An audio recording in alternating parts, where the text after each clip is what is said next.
نماز کا فائدہ صرف آخرت میں ہی ہوگا؟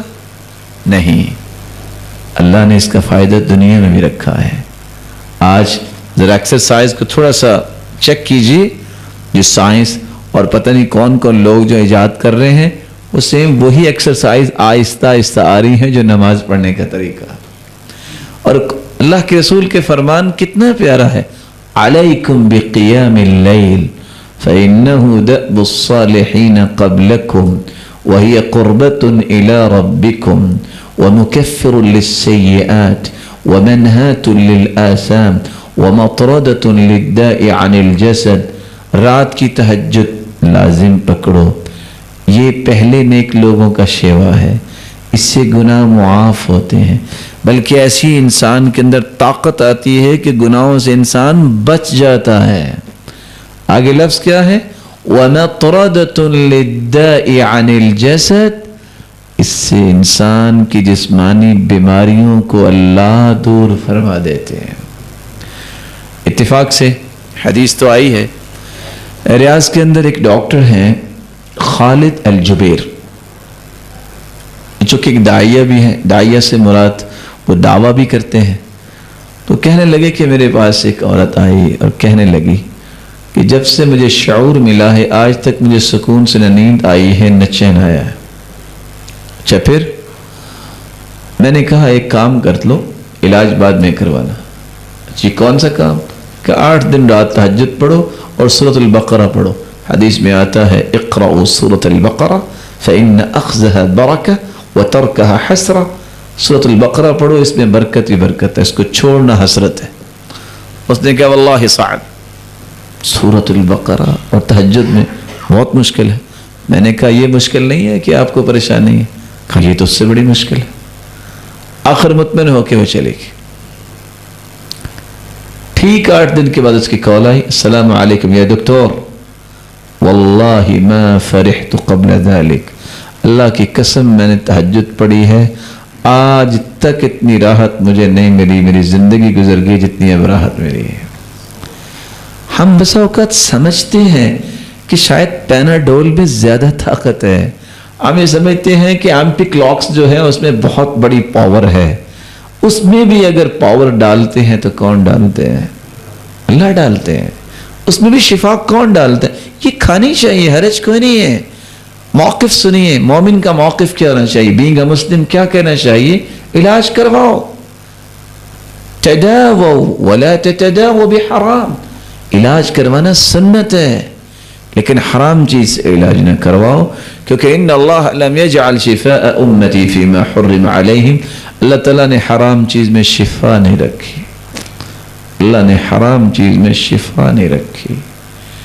رسول اکرم صلی اللہ علیہ وسلم نے جو صحابہ کو بات سمجھا دی ہے اس سے بڑی کوئی حقیقت نہیں ہے۔ علاج کرواؤ، بچھو کسی کو کاٹ لے، یاد ہوگا آپ کو قصہ صحیح بخاری کا، قبیلے کا جو چودھری صاحب ہیں اس کو بچھو نے کاٹ لیا۔ اب وہ آئے صحابہ کے پاس، هل عندکم راق، کوئی ہے کوئی دم کرنے والا؟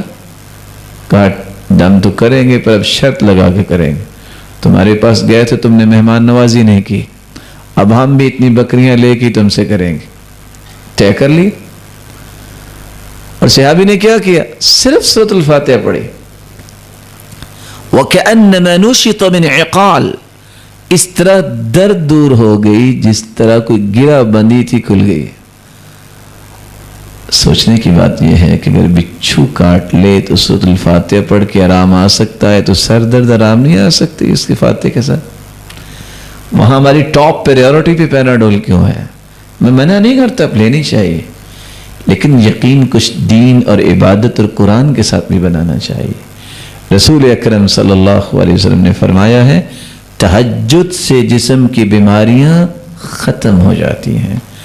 اتفاق سے ان کو تو شاید نہیں پتا ہوگا کہ یہ پاکستانی لوگ بھی میرا یہ لیکچر سنیں گے، وہ اپنے تجربات شیئر کر رہے تھے تو بتانے لگے کہ میرے پاس ایک عورت جاءت پاکستانی ہے، ایک پاکستانی عورت آئی، فاجریت لها الفحوصات الطبیہ، میں نے جب اس کی رپورٹ لیں تو آخری درجے پہ جو ہے یہ کینسر تھا، اللہ تعالیٰ سب کی حفاظت فرمائے۔ تو میں نے کہا چلو دیکھ لیتے ہیں، آج تو نہیں، میں ہفتے کو آپریٹ کروں گا، لیکن آپ کو 2 دن انتظار کرنا ہے۔ لیکن صورتحال یہ ہے کہ گنجائش نظر نہیں آ رہی، لیکن خیر آپ آ جانا۔ باپ نے جب یہ بات سنی، اس نے حرام سے ٹکٹ لی، مکے پہنچ گیا۔ ریاض کی بات اور مکہ، ہفتے کو نام بولا، پیشنٹ ہے نہیں۔ انہوں نے سوچا شاید آئی قضا لے چلے، شاید اللہ کے پاس چلی گئی۔ 8-10 دن کے بعد دوبارہ سے اسسٹنٹ نے فون کیا، یا دکتر جات پاکستانی ہے۔ ڈاکٹر صاحب وہ پاکستانی عورت آ گئی۔ میں نے کہا ہاں جاءت، اس کی تو حالت یہ تھی۔ میں نے بلایا، فاجریت لها الفحوصات الطبیہ، میں نے دوبارہ اس کی جب سارے کے سارے رپورٹ لیں، واللہ ما بها شیء، اللہ کی قسم کینسر نام کی چیز ہی نہیں تھی۔ میں نے پریشانی سے پوچھا یہ کیا کیا تم نے؟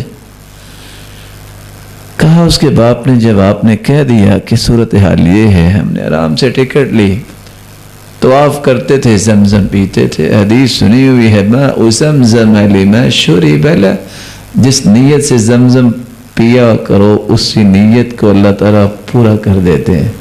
زمزم پیا ہے، اللہ تعالیٰ نے اس میں شفا ڈال دی۔ بعض اوقات ہم یہ سمجھتے ہیں کہ یہ ہمارے ہاتھ سے بنی ہوئی چیزوں میں زیادہ شفا ہے، یہ میرے لیے زیادہ مناسب ہے۔ رب کے فیصلوں سے بڑے تو فیصلے کسی کے پاس نہیں ہو سکتے۔ کیا ہم سمجھتے ہیں کہ روزے کا فائدہ صرف آخرت کے دن ہی ہوگا؟ اس تہجد کا فائدہ، روزے کا فائدہ آخرت کے دن ہی ہوگا؟ ہر شخص یہ چاہتا ہے کہ میری فیکٹری، میری شاپ، میرا ڈیرا، میرا آفس دنیا میں معروف ہو، لوگ کہیں کہ یہ کام سب سے اچھا کر رہے ہیں۔ اس کام کو حاصل کرنے کے لیے بھی تہجد کام دیتی ہے۔ آپ اگر کہیں کہ میری بات کی کوئی کاٹ نہ کرے، میری بات سب پسند کریں، میری بات جو ہے لوگوں کے دلوں میں اتر جائے، اور جب میں بات کروں تو کوئی اس کی مخالفت نہ کرے، یہ چیز حاصل کرنے کے لیے بھی تہجد کام دیتی ہے۔ اور قرآن مجید نے اس کے بارے میں وضاحت دی ہے، إن ناشئة الليل هي أشد وطئا وأقوم قيلا۔ إن ناشئة الليل، رات کی تاریکی میں اٹھ کے اللہ کے سامنے کھڑے ہو جانا، أشد وطئا ووطاءا، اس سے مضبوط دل والا کوئی انسان نہیں ہوتا جتنا تہجد گزار ہوتا۔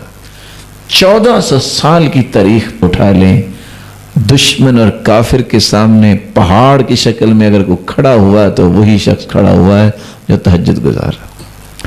وَأَقْوَمُ قِيلَ، اقوام اس میں تفضیل ہے، سپرلیٹو ڈگری، بات جس کی سب سے اوتھینٹک، ریلائبل، جس کی کوئی کاٹ نہ کر سکے، یہ وہی شخص ہے جو تہجد گزار ہے۔